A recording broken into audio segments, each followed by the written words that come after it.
It looks like everyone is in, so we can go ahead and get started. Good afternoon, and thank you all for joining our session, Storytelling as a Health Strategy, as a Public Health Strategy to address inequities in maternal health. I am Nikitra Burst, and I'll go to some introductions and we'll talk through our introductions and then talk a little bit about who we are and what we do, and then get into our storytelling. So we are a woman-owned, minority-owned public health research, development, and practice company based in Mississippi. All of our work is focused on maternal health, and we specifically focus on health equity and social justice issues. And as I said, I'm Nikitra Burst, and I'm the owner and principal strategist of Six Dimensions, and I'll let my co-presenters and our core team members introduce themselves. Natoya.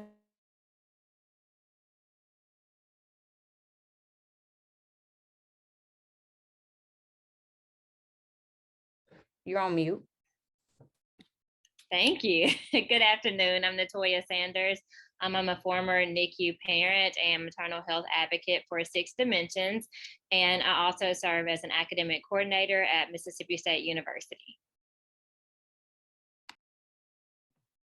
Good afternoon, all, or morning or evening, depending where you're calling in from. My name is Libby Bunker.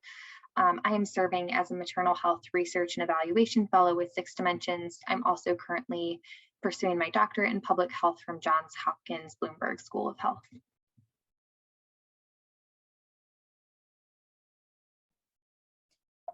Thank you. And so today, as we talk through how to implement a storytelling project, the health literacy components of it, our objectives are to first understand the critical need for innovative strategies to improve Black maternal health outcomes, then also identify strategies to address the maternal mortality crisis among Black women. And finally, we hope to help you identify strategies to use health literacy as a tool of advocacy to support Black women in advocating for themselves in the healthcare system. And so before we really get into talking about the issue, I would like to say that as a piece of our storytelling component and the work that we do, we understand that our focus is maternal health and specifically improving health outcomes for Black women. And so as we do our work, we really try to uplift the voices and the stories of women who either are not here to tell their stories or were not able to tell their stories during that time. And so as you see, as we go throughout this presentation, you will see that every face that you see throughout our presentation is a Black mother that has been affected by whether it's maternal morbidity or mortality or even infant mortality. And so we find it very important as we move into really trying to improve health outcomes to show the faces, because we can read the data, we can look at the numbers, but until we put a face to those numbers, it often doesn't become personal. And we'll talk a little bit more about that as we get into the components of this. But just a high-level overview of the problem. The United States has the worst rates of maternal death in the world. The 2020 data was 23.8 deaths per 100,000 live births, and that was up from those deaths in 2019. And so we know that as we continue to see, we've been living through a global pandemic, and so those rates continue to rise, and there are a variety of factors that impact those deaths.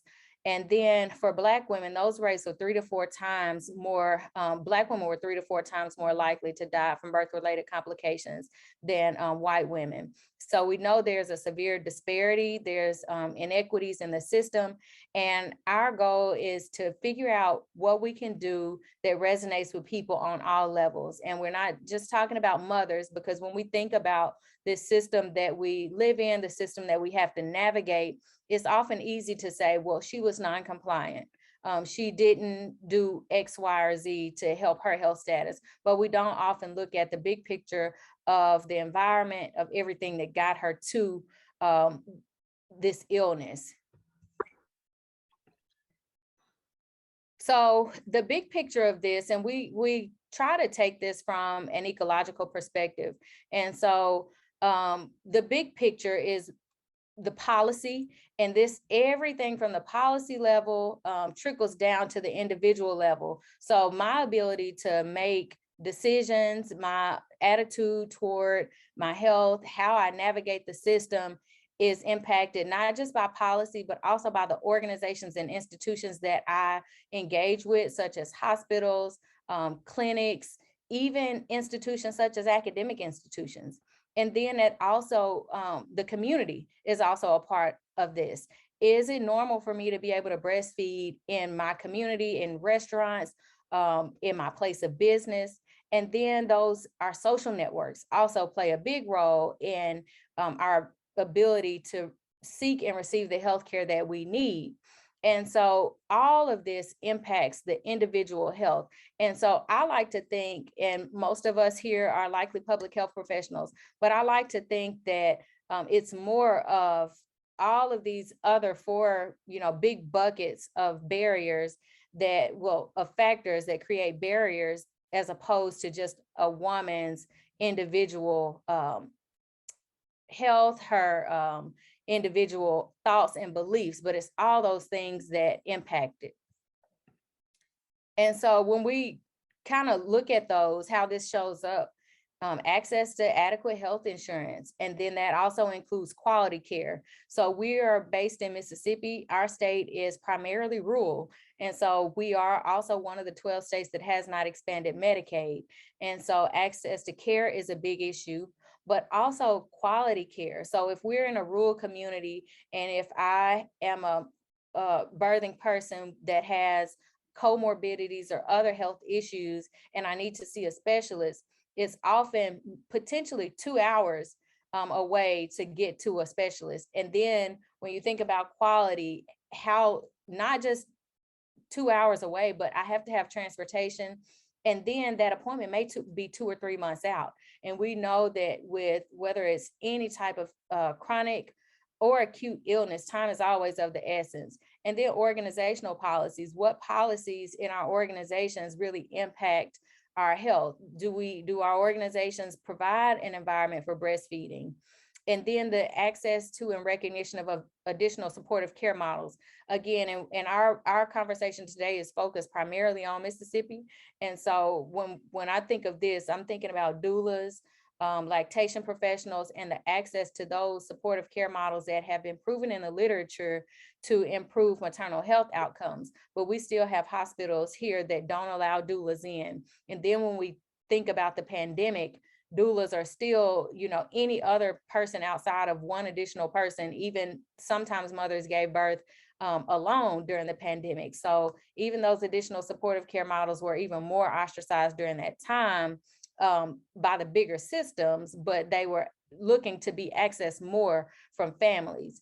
And then abandoning white supremacist operations and adopting anti-racist practices, that's been a challenge. But this pandemic has really not just shed the light, but it has kind of unveiled the truth of what those of us in public health have been talking about with systemic racism systemic and structural racism. And so then community awareness and advocacy. What do our communities know about severe maternal morbidity and maternal mortality? And so that really plays a role in how a woman seeks and receives healthcare. And then family advocacy and education. I always tell the story of when I have a friend that had a baby a couple years ago, and we were at a baby shower. And so there was one of the games, and the answer to the game, one of the answers was doula. And so everybody was saying, what is a doula? What is a doula? And in my head, I was saying, I don't want to work today. I just want to join the baby shower.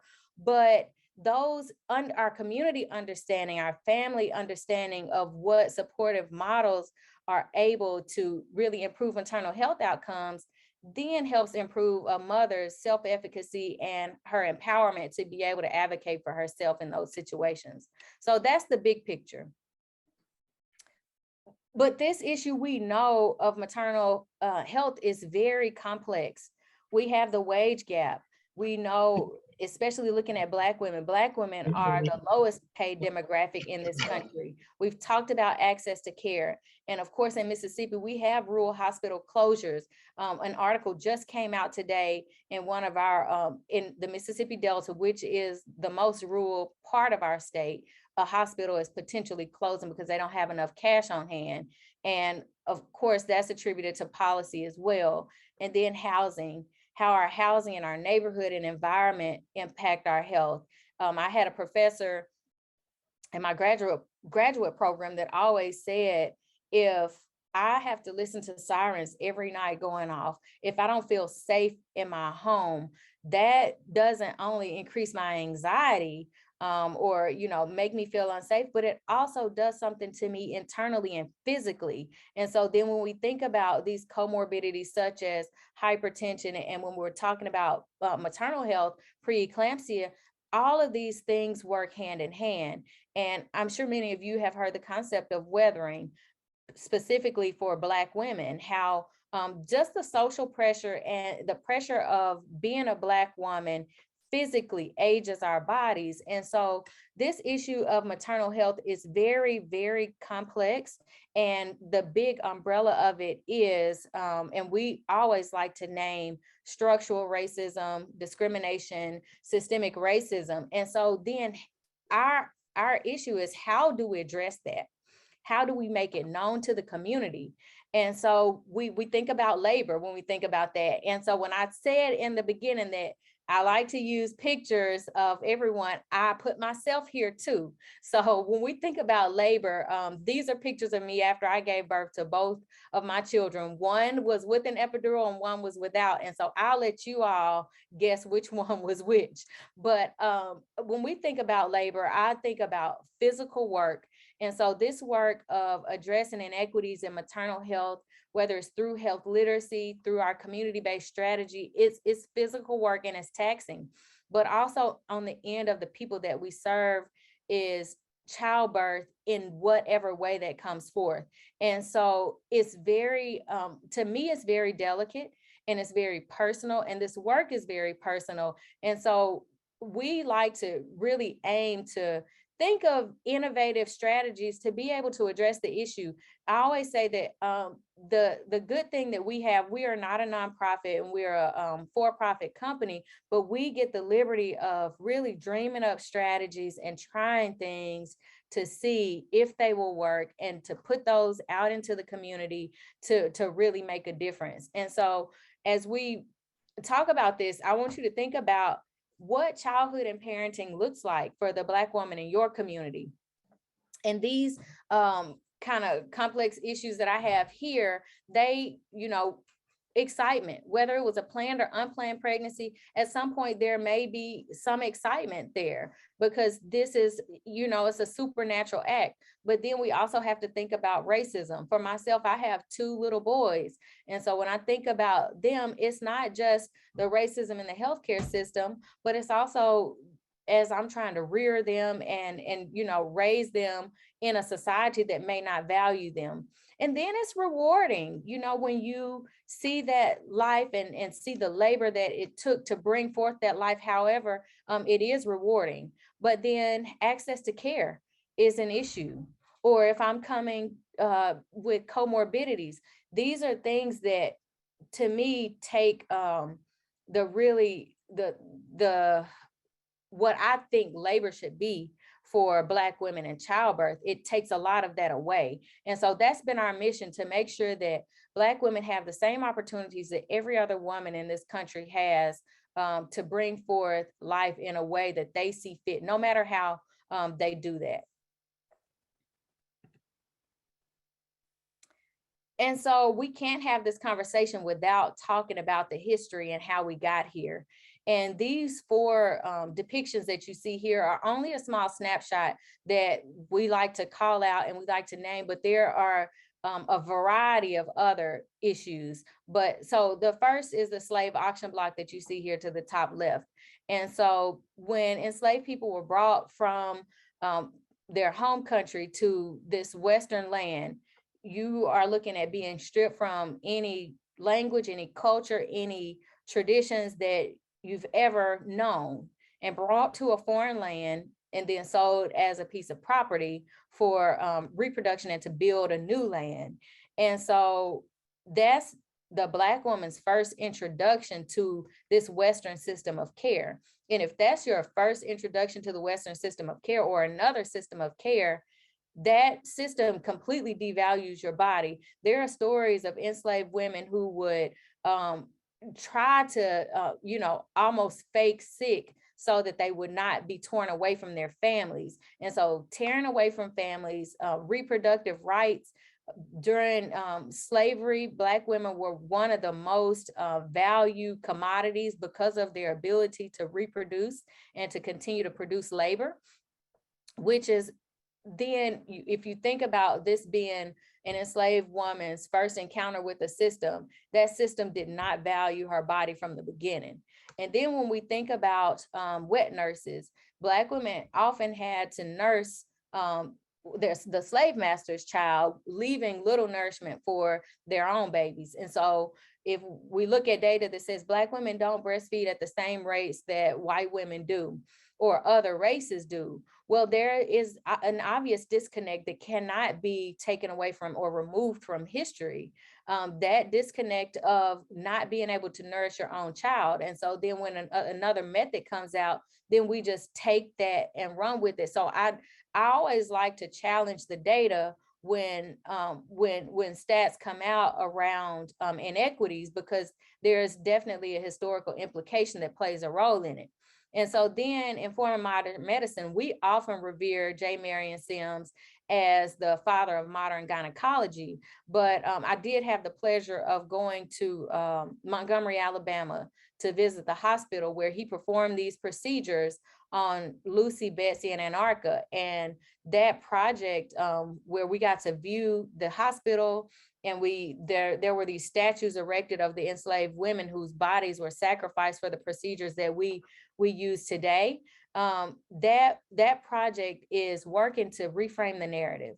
And so as much as we revere J. Marion Sims for his contributions to modern medicine, these women should be named as the mothers of gynecology. And that's how it has continued to be framed for the last few years, because their bodies were used as sacrifice and as experimental tools without anesthesia.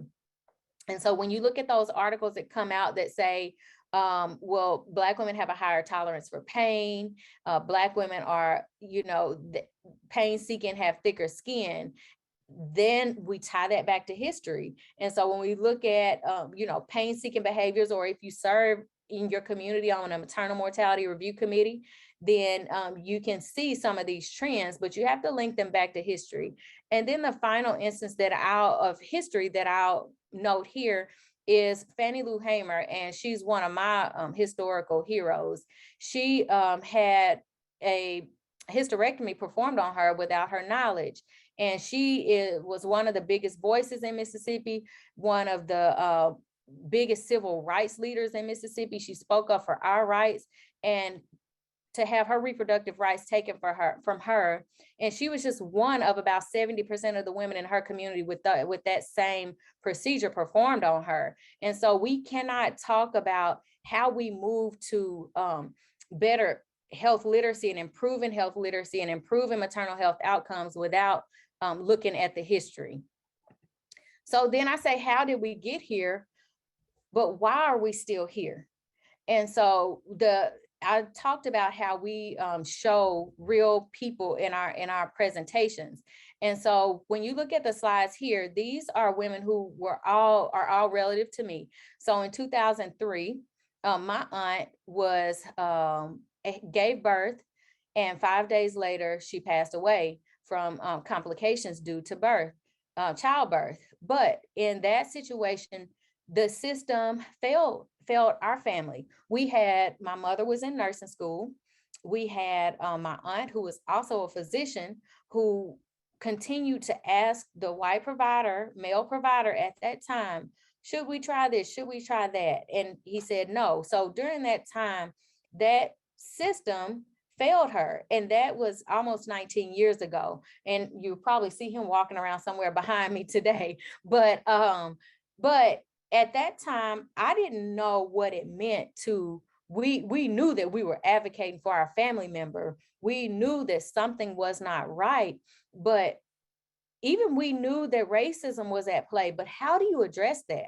How do you address that? And so that was only 19 years ago. But then when we moved to 2016, and my sister, who you see on the screen, I won't take her story from her, but she is now a NICU advocate.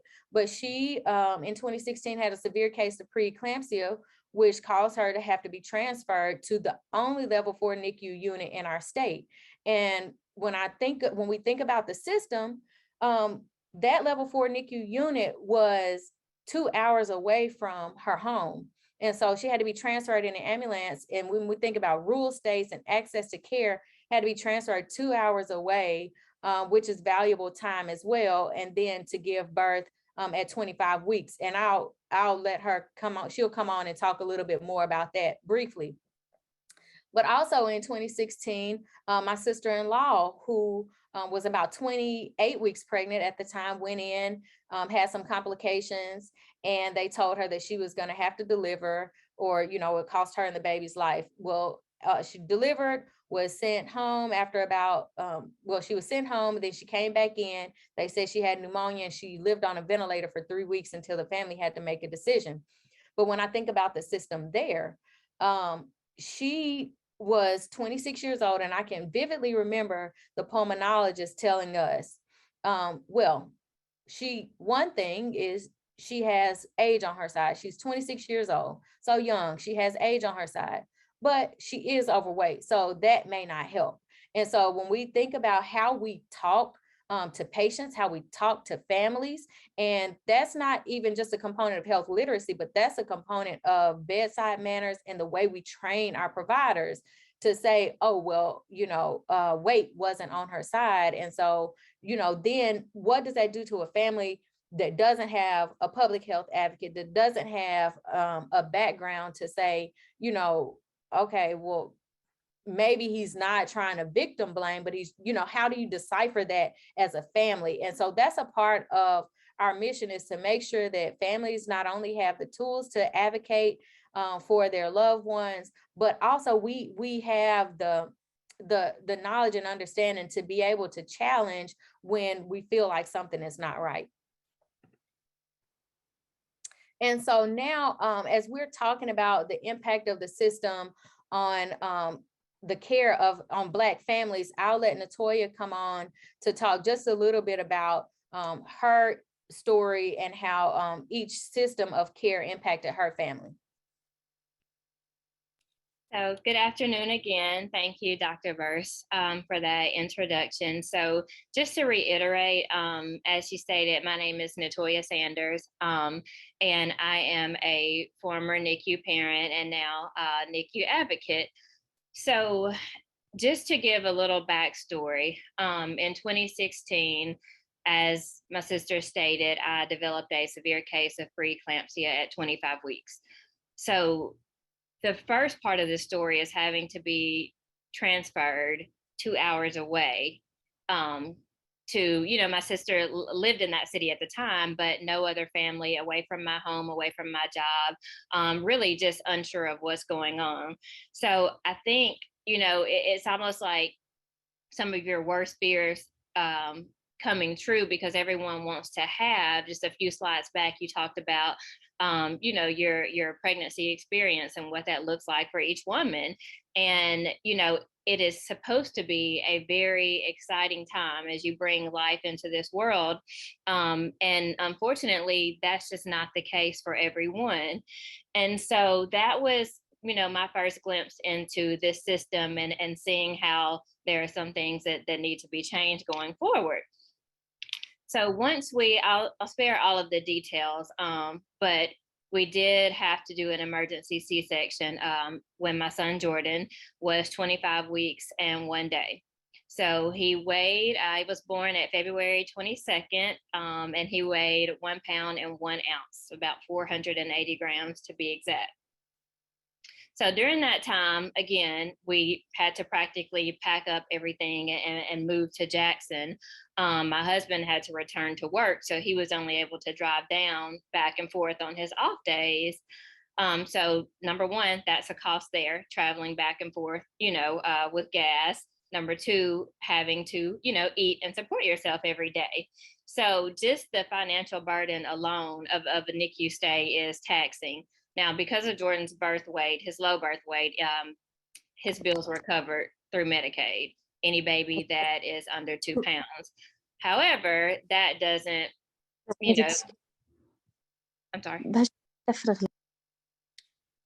Okay. So my medical bills, of course, were not covered during that time. So I can vividly remember going back home, and this was months later, and I went and I grabbed all of the mail, or my husband would bring pieces of mail, every so often.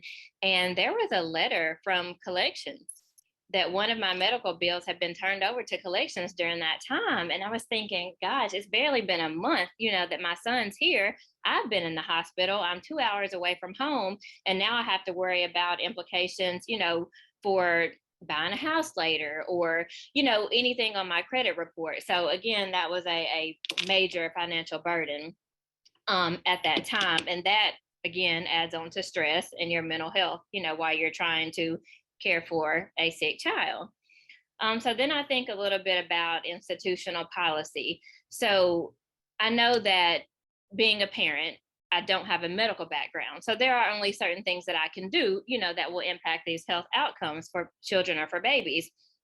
But there are things that can be done to make the experience a little better for patients and their families. Again, I talked about a financial burden, but I did not mention parking. So we spent 8 months in the NICU, and every day we had to pay for parking. And that's if you come in and you go out. So then imagine when my husband came down, there's 2 cars going in and out. And sure, you could get monthly passes at a time, which is still very expensive.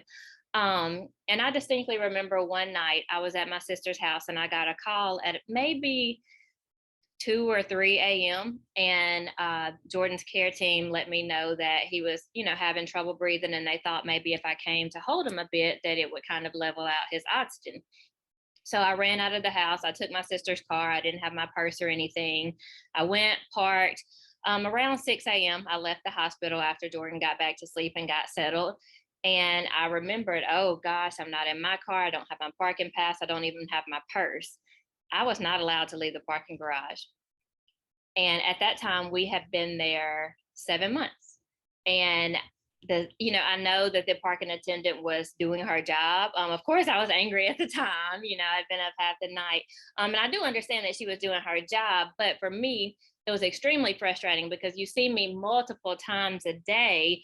And I'm telling you the situation, and she said, I'm sorry that I can't let you out.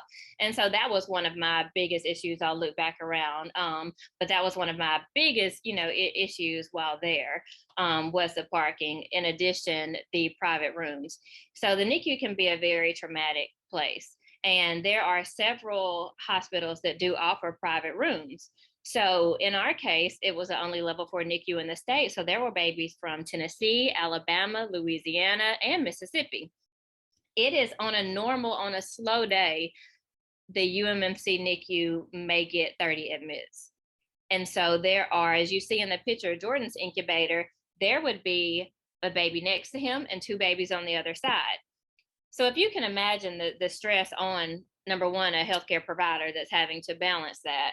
But then 2, I'm there, I'm trying to care for my baby, and then another baby may be unfortunately coding next to me. Or I may come in one day and that baby is no longer there. So not only am I trying to focus on my son and his healing, but I'm trying to keep my mental health, intact, because there's so much going on around you. So now I am happy to say that there was a new tower that was built, and it was in the process of being built. But that privacy is extremely important during that time. And that just has an overall impact. All of these implications are things that I'm dealing with now, still trying to heal from certain things that I saw in the NICU in 2016. And so just kind of moving on to some of the family support, Dr. Burst talked about being advocates and how we were advocates for, our aunt. So going into this situation, I knew that I had a sister in public health. I had a mom that was a nurse. I had an aunt that was a physician. So I knew that I had that support there, but then I think about what about other families that don't? So every day in the NICU when there were rounds, I would always be sure to take notes. I need to know what medication, I need to know what's the plan of care, and then I would go back home and try to transcribe those notes, to make sure that we were on the right path, because just above all else, we all want what's best, for our children. And so I think that was, one of the main things is I wanted to be sure that no matter my background, no matter our social economic status, that my baby was given the same treatment that any other baby would be given. And that goes for my child and any other child that didn't have that, family support. And so I can't stress just how much, or how important that family support is. And, I loop all of this. This is a very brief summary. Dr. Burris may start waving my hand and telling me I'm talking too long in a minute. This is just a snapshot, into our NICU journey. But when I think about those 8 months there, and then when I think about Jordan's transition, the only thing that was on my mind after his passing was, how do other families get through this without support? I know we have an extremely supportive family, and even through that, I was an emotional wreck. So what about families that don't have that support? What about babies that have unfortunately been taken from their families and they don't have that support? What do we do? Who's there for them? And so I just kind of started brainstorming, and I knew that there was no way that, again, I can stop this from happening, as far as like preterm births. But I figured there were some things that we can do. And so there was a process, but March of Dimes organization has a national family support committee. So we began to model one of those at Batson, just to be a support, for the families that are going through it. The main thing is to, sometimes families just need to talk.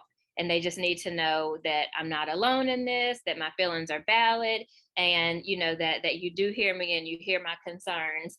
And so, I always tell people this was the worst 8 months of my life, but it also was the best 8 months of my life, because I got to spend 8 wonderful months, with my son every single day. And then I look, and Dr. Burris uses the term labor. Well, I felt like that 8 months was labor, laboring. But after, now look at what we can produce. And while I don't have children here on earth that I can tangibly say, hey, this is what I have produced from it, I will be soon finishing a Master of Public Policy and Administration, and just being able to talk to other families while they're going through the NICU. To me, that is one of the most rewarding, experiences, is that we can maybe help another family during their NICU stay. So again, that's just a snapshot into our journey. But I would love to, at the end, answer any questions that you all have. So Dr. Burris, I'll pass it back to you. Thank you. And so we appreciate it, and that's a part of what we do. We try to make sure that we are centering the voices of those whose stories need to be shared, and talk about how we can all use strategy to impact those outcomes. And so Natoya is one that does a lot of speaking with us and for us, but also we have other mothers that we talk with and share with. And so one of my other heroes, Shirley Chisholm, said, you don't make change by sitting on the sidelines, whimpering and complaining. You make change by implementing ideas. And that's what, when we really realized that this was a big issue, and it wasn't just something that was in our family circle, we took everything in us and started moving forward to create sustainable change. And we'll talk about how we've done that. And so one piece of that is this storytelling project. And so we'll go through the components of that, but why did we do a storytelling project? From our own personal experience, you've heard our personal stories. and another innovative way to address the issue, to be able to change the narrative and center the right voices, to have a greater impact and for longevity and relevance. And so what we've done in 2019, we produced a documentary, Laboring with Hope, and it just focuses on maternal morbidity and mortality in Black women. And I'm going to stop sharing my screen right now to just share a trailer of the film, and we'll also drop the link to the website in the chat if you want to read more on it. But this will be just a precursor into how we have used storytelling to impact maternal health outcomes.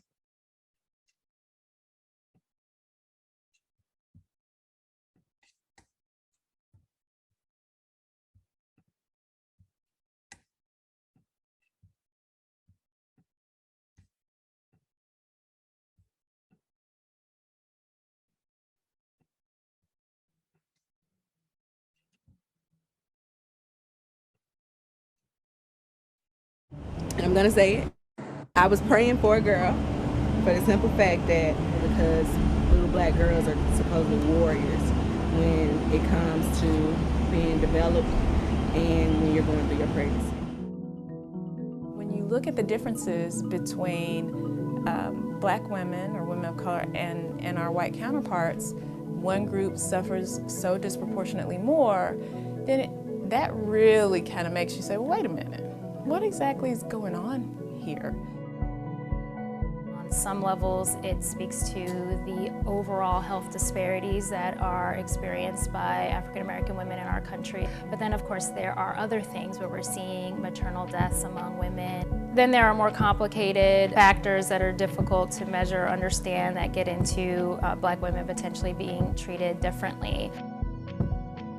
We had people die in our family, you know, like older people, grandparents, but we have never had anybody in our family, young, unexpected, or just, you know, in good health, to die.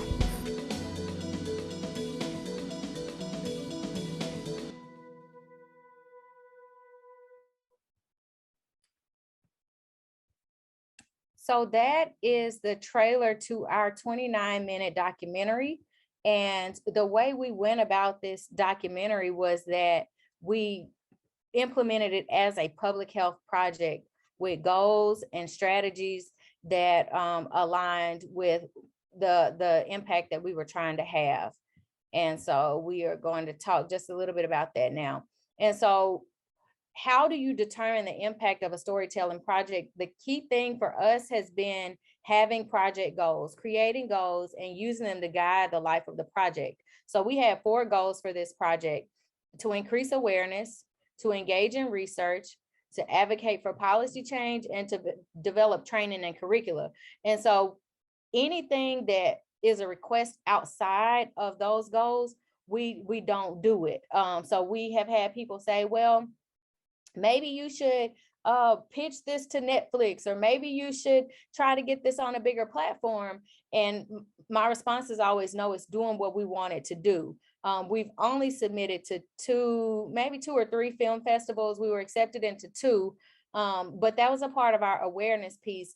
But we try to stick specifically to those goals. And even when we do our awareness piece, we usually align it with something else. And so if we have a panel discussion, it may be around policy, it may be around strategy. So we have very strategic ways that we go about our goals, and we try to not to step away from those because it can, you know, people will say, well, I want to watch the film. And when we first put it out, we said it was not just a film, because these are very delicate stories. And we said it wasn't just a film that we wanted to be for everyone to kick their feet up and watch popcorn. We want you to do something. We want you to be moved to action. And so then what were the components of a storytelling project? We have these about 5 components. So the first one is personal experience. We know that stories resonate with people. They resonate with the common person. They resonate with politicians. They resonate with providers. A story resonates with most people. I've seen the chat coming open, or, you know, being active from Natoya telling her story. Facts, data, you have to have the data to have a greater impact. Data does appeal to lay people. When we first produced the film, our first screening was for community stakeholders. So we had a variety of people that came, and it was very small. So we had about 30 people to come and just view the film. And some people that came from a community member perspective said, I didn't know these numbers look like this. And so that data piece can speak to not only the healthcare providers or to the systems, but that data also speaks to the layperson. And then advocacy. We know that policy and advocacy directly impact health outcomes, and advocacy messaging is critical for policymakers and communities to better connect. And so what we did, we made sure that we had one of our state representatives in our legislature to be a part of the film. And so he spoke to the issue of healthcare, and he was actually one of the, he pushed more around health insurance. He was very knowledgeable around Medicaid expansion. And so he was one of the bigger advocates, and we've become very good partners in this work since then. And then you have to have a call to action. People have to want to know how to act. In the early stages of our increasing awareness phase, people would say, well, what can I do? How can I help? And so we try to give, even after our sessions, we try to give people very, practical ways to act. If it's just a family community member that wants to know how they can have an impact in their community, we've created journals for moms to take to their appointments with them as an advocacy tool and as a story for the families to see in mom's own writing should something happen. We've created checklists that says, that a checklist of things for the Black mother. Those journals have birth plans in them. So we always have something that we try to attach as a call to action when we show the film.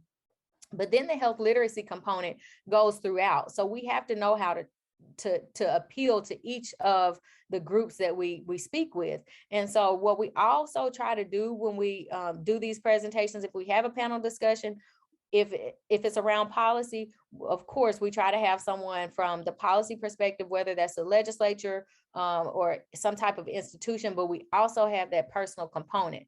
And so when Atoya talks about policy, the garage and changing the policy there, that's important. And that appeals to different people at different levels that can create change and can create change quickly. Sometimes these things are just a stroke of a pen or a decision. And so a storytelling project, I feel like for it to be successful has to have all these components.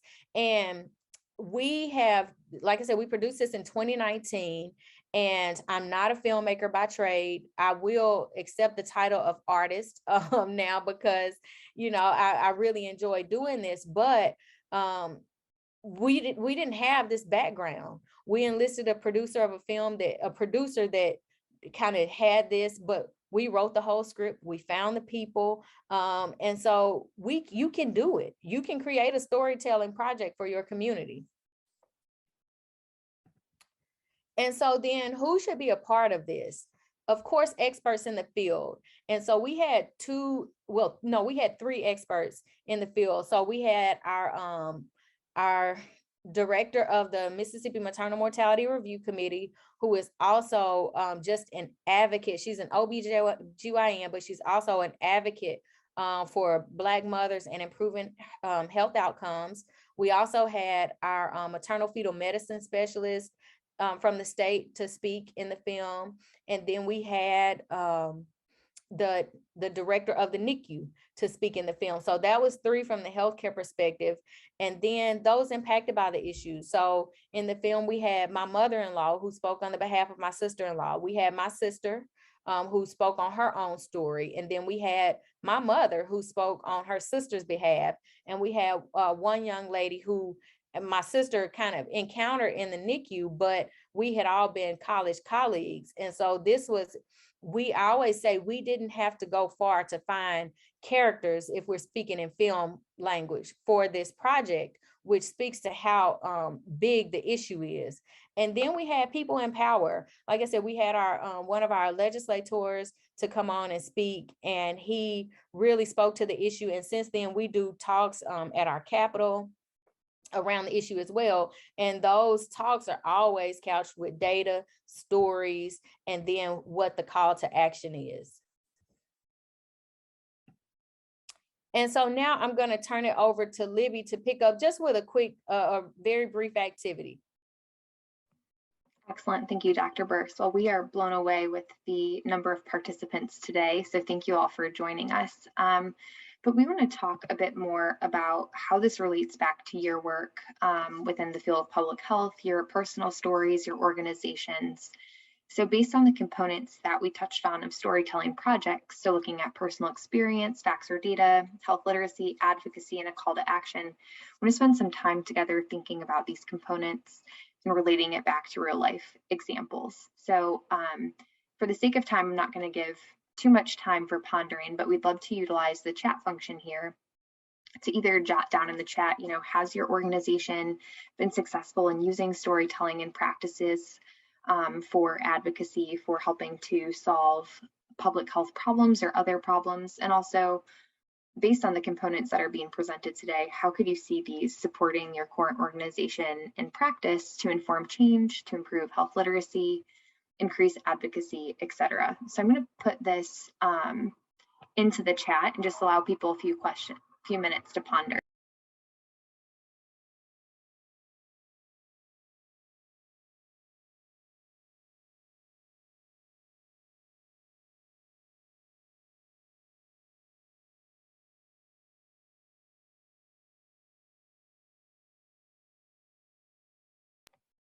So again, since based on the room size, we probably don't have time to have everyone share out loud their personal experiences, but if you want to put things in the chat, and we'll probably just have this kind of continue throughout the rest of our presentation as well, just to encourage dialogue among each other. Also, I think this is a great opportunity to maybe spark collaboration if people are working on things together as well.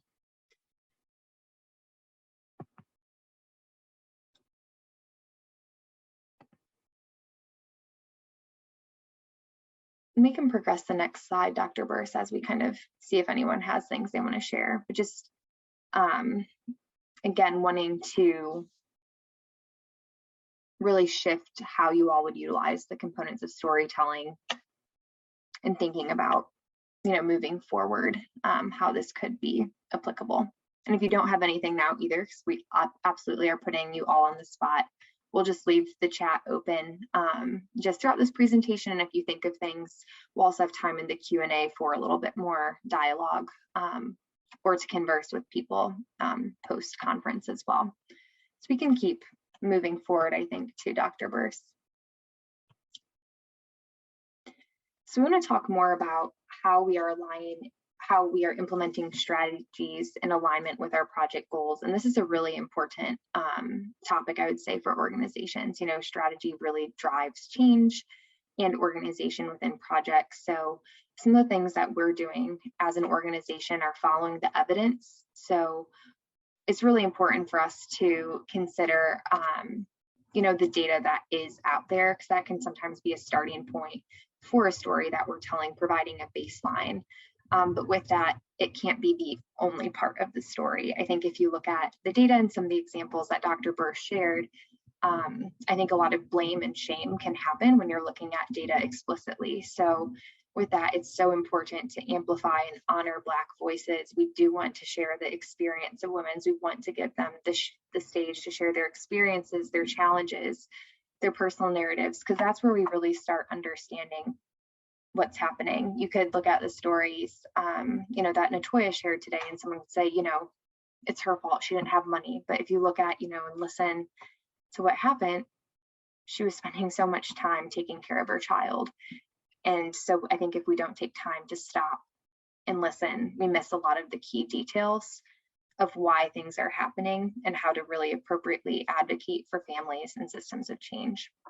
And with that too, collaboration is key. I think, a lot of times organizations will work in silo, but that is something Six Dimensions really works to avoid. So making sure that partners are involved from every level of care, from providers to patients to policymakers, to help tell that story and shape that narrative, because that's going to reach a greater audience in the end.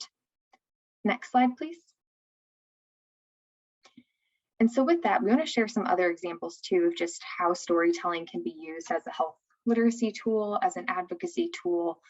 And so these incredible graphic recordings are from sessions that were in conjunction with partners to talk more about Black motherhood, learning from Black mothers to better understand, what's perceived as a perfect birth experience, what, you need to know, what are your fears.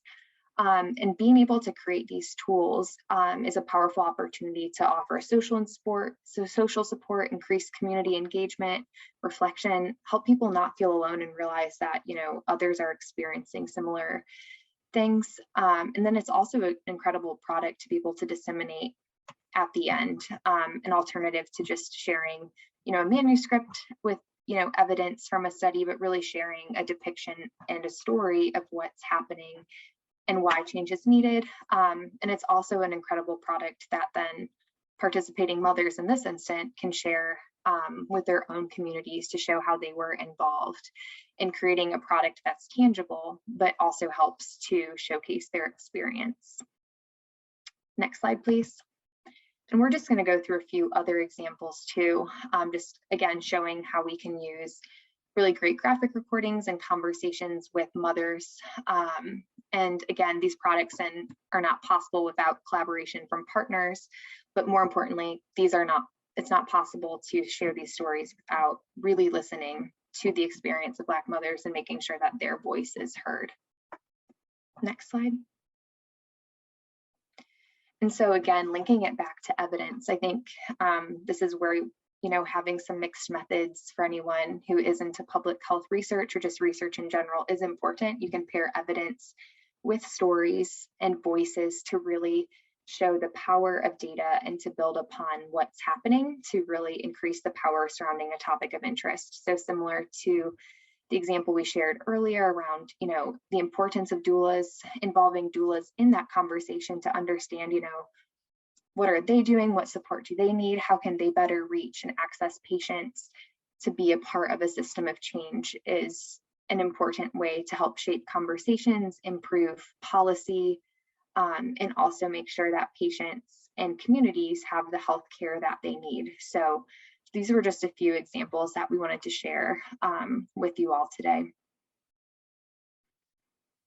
And so moving forward, we're also going to talk about developing and implementing sustainable strategies to progress towards goals.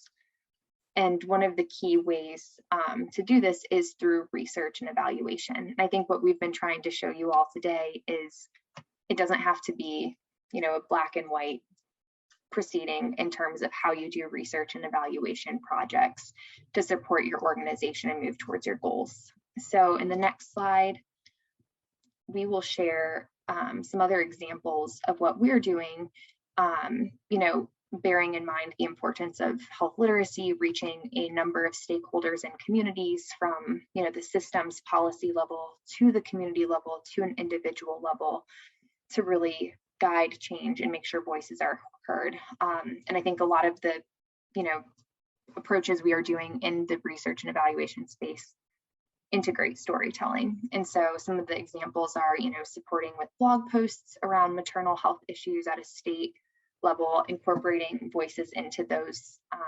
research-based posts. We also really work as an organization to serve as a practicum site for graduate students to make sure they can be involved in research. So it's a huge opportunity for us to build community and to give others the space to also learn and to grow and to advocate. Working to identify research gaps in Mississippi is something that we're working on through specifically right now initiating an independent research project, which will be an opportunity for us to look at data closely, an underrepresented population that hasn't been fully surveyed and understanding the experiences of Black mothers. And a huge part of that is, again, not just going out door to door collecting, the evidence, but making sure that mothers are involved in that research experience so that their voice can be heard, so it can become a tool for shaping policy in the future, but also as an opportunity to really listen and understand what's needed. Because I think a lot of times you can look again at numbers and make interpretations of the change that needs to happen, but if you don't listen to the human voice, and that you can miss a huge opportunity to really make meaningful change. And in terms of evaluation, just some other things we've worked to do, or just, serving as external evaluators for community-based projects. But I think an important thing too is constantly reflecting on our own company, our own impact, and evaluating our own approaches to make sure that we stay relevant, that we are also listening to others in the space, and remaining collaborative. And I will pass it back to you, Dr. Burse. Thank you, Libby. And so Libby talked about our progress toward the research and evaluation goals through this. And so I have mentioned our increasing awareness aspect of this storytelling project. And from that has come a project where we serve mothers. That's just one component of it. And so we try to fill in these gaps in the community. And so what you see here on the screen is a baby shower that we had for the mothers that came into our program. And sometimes we tend to go way overboard. And so we threw a huge community baby shower for 10 moms. And it was really amazing. But we took the evidence, we took all of those conversations through those graphic recordings that you saw, and we put them into practice. And so it hasn't been just about listening and to show a graphic, but it's more about listening to implement practice. And so we've been doing this through film screenings, educational resources, streaming the film. So organizations can stream the film for a period of 6 months, 12 months, or even just 7 days. We serve on committees and boards and advisory councils. So I serve on our state's Mississippi Maternal Mortality Review Committee.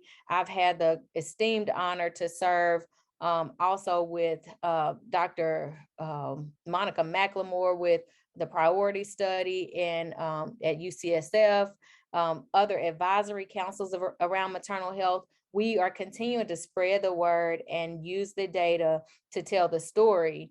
And then we do just these monthly live educational sessions on Facebook, and they are about just issues that Black women face. And we do it every month, and it's not even an hour, but it's jam-packed with information. And in that, we do have professionals that come on, but we also just listen to moms and listen to their stories and figure out ways that we can progress the effort forward.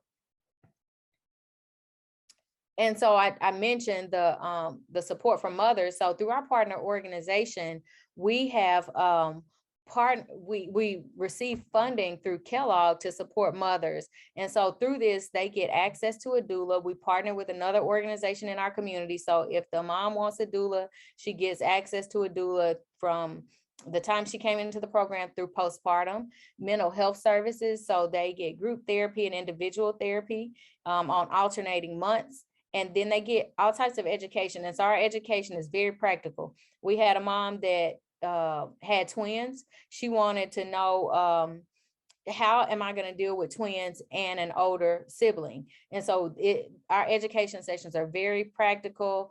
They get a stipend. We gave them $750 stipend last year because we listened. The doulas told us that the moms that they work with were working up to their due date. And that's many of us, but some of us work up to our due date for various reasons, whether it's for financial reasons to save our days, however, but we know that especially in very labor intensive jobs, working up to your due date could, be very detrimental to your health. And so we try to alleviate that. But our partner organization has a diaper bank with diapers, feminine products, and baby food as well. They also got car seats. They got a wish list. So we gave them their top 3 items on their wish list. And so they chose those, and we, as much as we could, we tried to fulfill that wish list. And then they get these relaxation boxes. So this year we are focusing specifically on self-care. And so in that box, they get a journal, they get a bracelet, some hot tea that they can steep, and they get like body butter. So all these things that just kind of provide the wraparound services. And so that's a part of our increasing awareness as well. And then we have also engaged in some additional media projects to increase awareness. So Last year we were on the Disrupt and Dismantle series with Soledad O'Brien. And it was episode 6 of Disrupt and Dismantle. And I think we may be able to drop the links to each of these in there before we end today. And so from that, we were also, to promote Disrupt and Dismantle, we were on the Kelly Clarkson show, which is a completely different demographic. And so even when we talked to Kelly Clarkson, she said, I didn't know that this was even an issue in this manner. And she understood as a mother and as a woman the issues, but the data and the disparities and the inequities she didn't understand. And so we got to reach a completely different demographic. But also we've produced additional social media videos to increase awareness around the services of doulas, to increase awareness around breastfeeding, as well as to increase business knowledge around breastfeeding. And so we had a business owner who is also a mother, and she talked about how her business supported not only employees, but also her patrons were able to feel comfortable in breastfeeding. And so we've just been taking the conversations that we have, and people, whatever, community says that is needed, we try to put that into practice.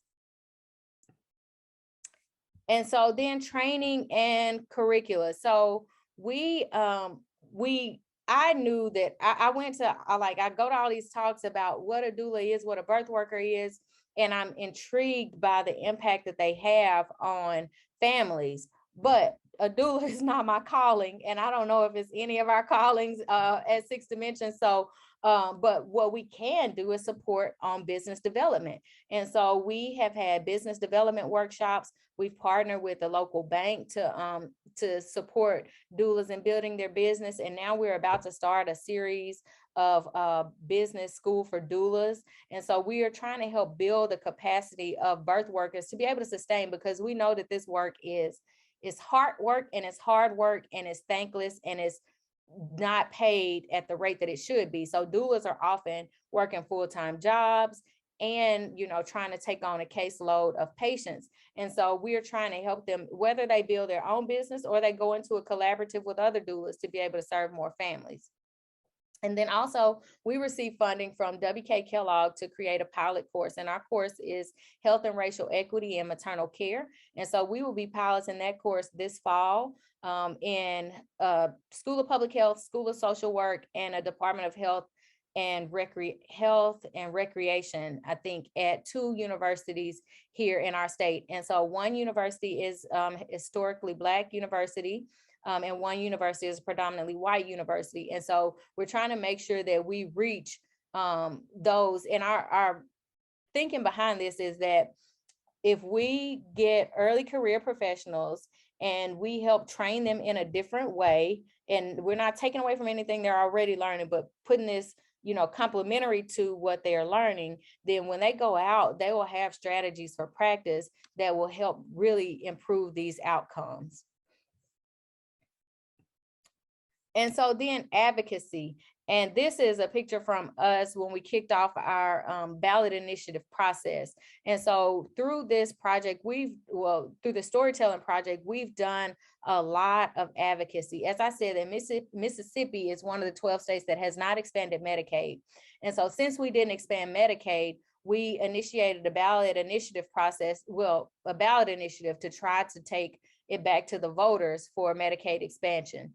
Well, that process did not happen, but we continue to meet, and we coalesced as a coalition and established. We met for every week for over a year, and now we've just kind of trickled off to about monthly, but we've established, we're formal as a coalition to continue to fight for Medicaid expansion. This past session, we pushed for the extension, the postpartum extension. And so that was from community advocates and being able to really, really work with our folks at the legislature. But of course, that still didn't pass either, but we got further than Mississippi has ever gotten. We also work around pregnancy accommodations. We have a partner organization, the Mississippi Black Women's Roundtable. They've introduced policy around pregnancy accommodations that really gives women. So if I'm working as a retailer and I'm pregnant, that lets me have a stool if I need it, lets me have water at my station. These things that in the bill are called reasonable, but for us, they're no-brainers. So that's how we've worked our advocacy. We really work alongside our policymakers and other organizations that have more teeth in the advocacy fight. But so that what comes that we get a lot of press. We get a lot to, we get to spread our message to our local and state and national news sometimes. And so organizational policy, we've worked on breastfeeding support and creating a toolkit to support businesses and help them implement policies. You heard Natoya talk about NICU policies. And then on the personal level, we have the pregnancy journal that I think I mentioned a little bit earlier. So it is a journal. But for us, it's an advocacy tool. And so it lets mom highlight those happy moments, but it also says, who did you see that day? Give us the date. How far along were you? 38 weeks and 2 days. What were your questions? What medications were you on? And it's basically an account of everything that happened in mom's handwriting, so that if the family member needs some additional support, then they can bring those journals along to, to kind of really push and advocate for families. And so but for the sake of time, we'll skip our discussion question that we had. I do see the chat being active. I don't see anything going on yet, but I'll come to it. So we'll skip that because we're coming up on questions. So partnership, this is the key to having an impact through storytelling.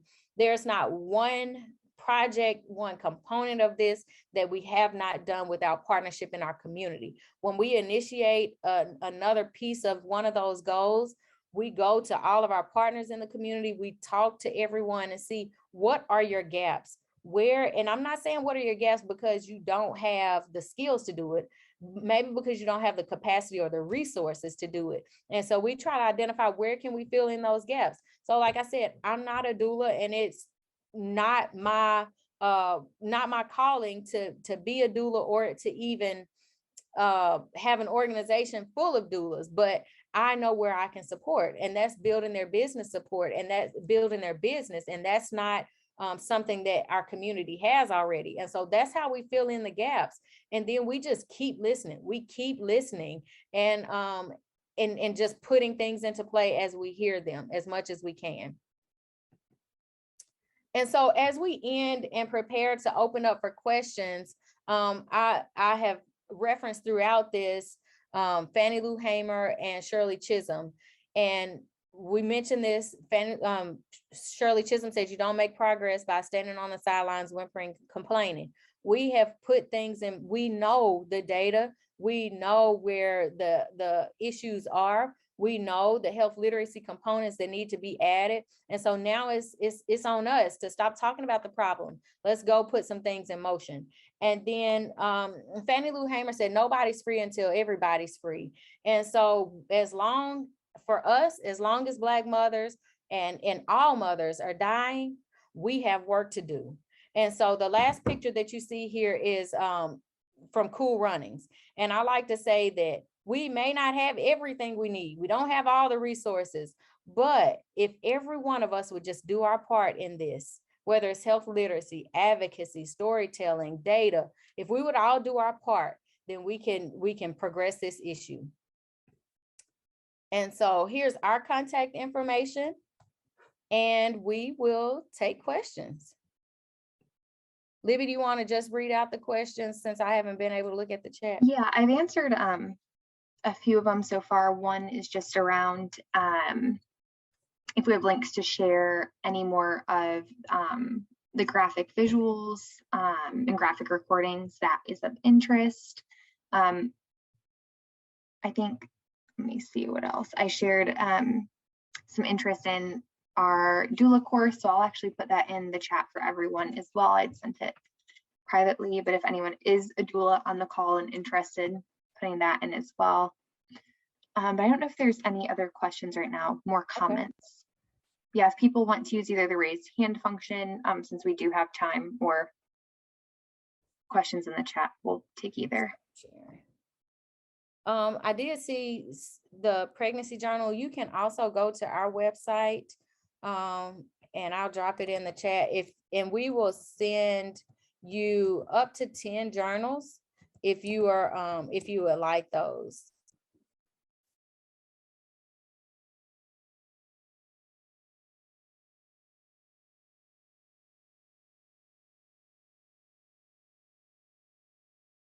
Libby, do you have the links for,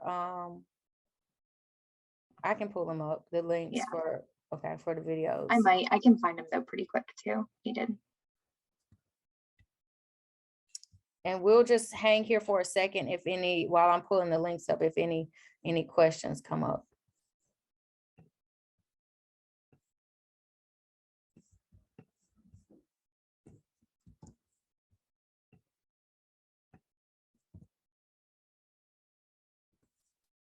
Okay, yeah, I dropped the link to all the videos there.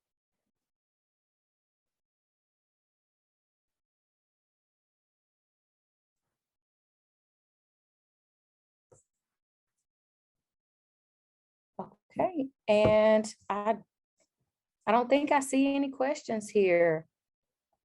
Okay, do you see the links between the possibility of laws regarding women's reproductive autonomy and your work? Absolutely, every day. And we do get the pleasure to work alongside a lot of reproductive justice organizations. And so when we talked about history earlier on, when you see the reproductive rights of Fannie Lou Hamer, decisions being made for women, that's continuing to be perpetuated. And yeah, and we know that the case and the leaked documents from the Supreme Court, but we also know that that case comes out of Mississippi. And so, yeah, we are up against a fight, and there is absolutely a link. Even, sometimes we've talked to providers and they say they hear horrific things that their colleagues may say. And so it's really incumbent upon us to call out those things. And that's one of the reasons that we do those trainings and are implementing the pilot course. Thank you for that question.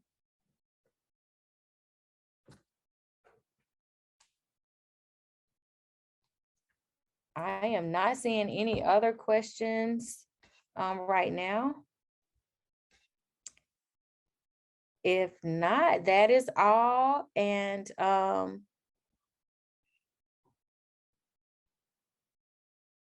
thank you. We're seeing the thanks in the chat. So thank you. And we did post our contact information should you want to reach out to us. And that's all we have today. Thank you all, we appreciate it. There was actually a great question that just popped in for anyone lingering around improvements with birth outcomes with participants in the mothers group.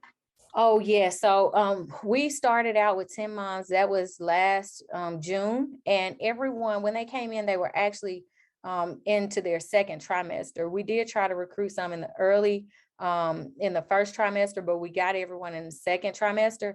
And I will say that, okay, one mom, the first day on recruitment, well, when we had the baby shower, she went into preterm labor.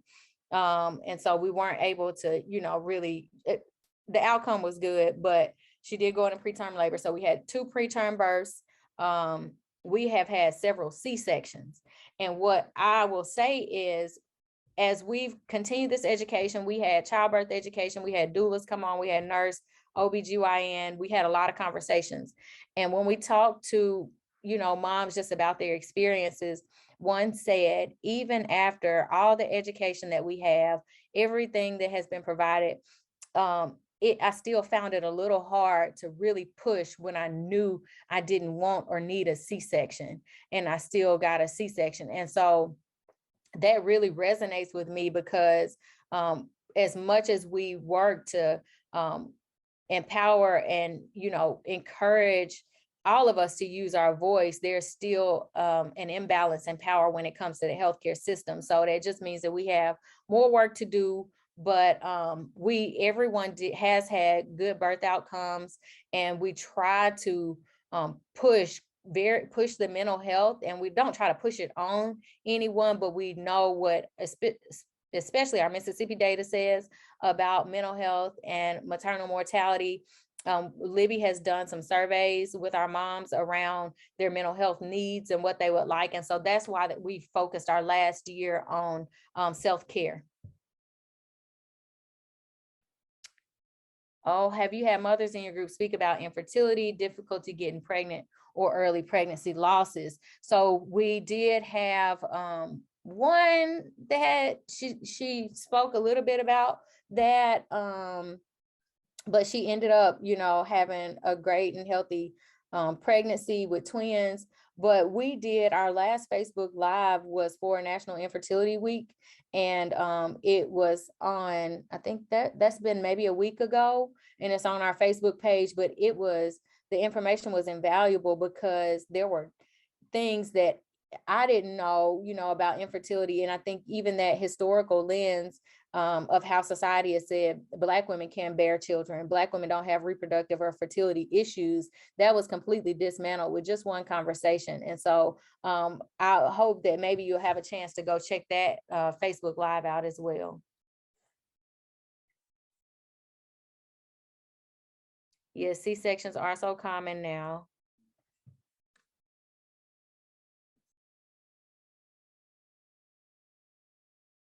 Okay, well, I'm not seeing any more questions. I think that's it for us, Libby.